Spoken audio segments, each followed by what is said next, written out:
भारतीय चरण नमन। माननीय अध्यक्ष महोदय, माननीय सभापति जी महोदय, आपने मुझे मांग संख्या 3940 पर बोलने की अनुमति दी है। मैं आपका आभार व्यक्त करता हूं। ना गलत करते हैं हम, ना गलत सहते हम, बुरे इसलिए हैं क्योंकि मुंह पर ही सच कहते हैं। मैं आपको बता दूं कि बीकानेर क्षेत्र का मैं हूं। बीकानेर के नगर निगम की स्थिति पिछले 5 वर्षों में ऐसी कर दी है कि नगरीय मतलब वो नर की स्थिति होगी सबकी। वहाँ पर भारतीय जनता पार्टी का बोर्ड है और पिछली सरकार ने समितियां भंग कर दी, यानी इतना किया कि वो बोर्ड काम नहीं कर सके। दूसरा, वहाँ के जो नेता है कांग्रेस के पूर्व मंत्री है, उनके कहने से अगर किसी कमिश्नर ने काम नहीं किया है तो 5 साल में 11 कमिश्नरों का इन्होंने तबादला कर दिया। इस प्रकार वहां पर इन्होंने काम किया। RUIDP द्वारा जो सीवरेज का काम किया गया वो भी मिली भगत से हुआ। आज तक वो काम पूरा नहीं हुआ, आज तक। और यहां तक कि 21/11/23 को यानी इनके जो लगाया अफसर था और मंत्री जी कहने से उन्होंने हस्तांतरित भी कर लिया, पेमेंट भी कर दिया, और आज पूरा बीकानेर उससे जूझ रहा है, उस गंदगी से जूझ रहा है। यह इनके 5 साल के कारनामे हैं।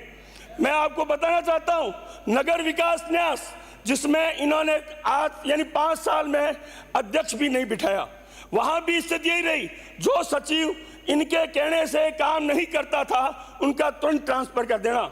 यहां तक कि ये अपने मुक्ता प्रसाद नगर है, वहां पर आवासन मंडल की जमीन है, खसरा नंबर 159, जो आवासन मंडल को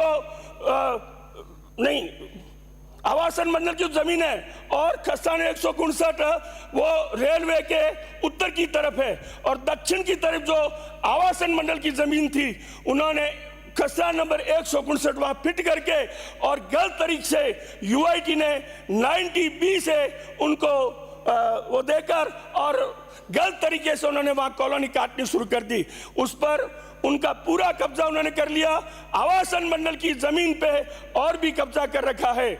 आवासन मंडल की स्थिति यह कर दी इन्होंने कि वो यानी नेताओं की बापूजी हो गई, वो चाहे जैसे करने लगे वहां। इस प्रकार आवासन स्थिति है। आवासन मंडल में जो भर्ती हुई उसमें भी इन्होंने अनियमितता की। उसका भी अभी कुछ दिन पहले अखबार में उसका छपा था, मैंने मंत्री जी को उसकी कॉपी सुपुर्द कर दी थी। मैं आपको बताना चाहता हूं, UIT क्षेत्र की स्थिति बहुत नाजुक है। वहां पर इतने गलत तरीके से पट्टे काटे गए और फर्जी जो कॉलोनियां बसाई गई है, ये स्थिति है वहां पर।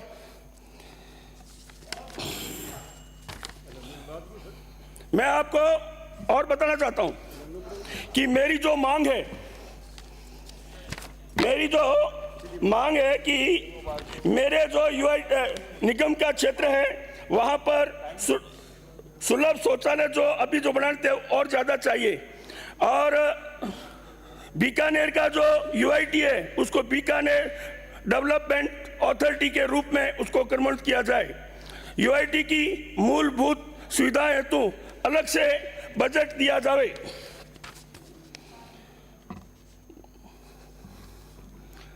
नगर विकास न्यास बीकानेर में 2013 में जो कांग्रेस के राज में 13,000 पट्टे बने थे, उसमें अधिकतर पट्टे जो फर्जी बने उसकी जांच CBI में चल रही है। लेकिन पिछले सरकार के 5 वर्षों में इन्होंने कुछ ऐसे जो नेताओं के प्रभाव से उनको NOC दे दी। सामान्य आदमी जब जाता है NOC लेने तो ये कहते कि CBI की जांच चल रही है पट्टों की, और इसी प्रकार उन नेताओं के प्रभाव में या उनके समर्थक उन्होंने उन पट्टों पर प्राइवेट बैंकों से लोन लिया और वो कुड़क हो गए और इस प्रकार धांधली की गई है। इसलिए मेरा मंत्री जी से निवेदन है कि जो 2013 पट्टों की जांच चल रही है उसको शीघ्र जांच करावें और जो सही लोग हैं, जो सही जिनके पट्टे बने, उनको एनओसी मिले।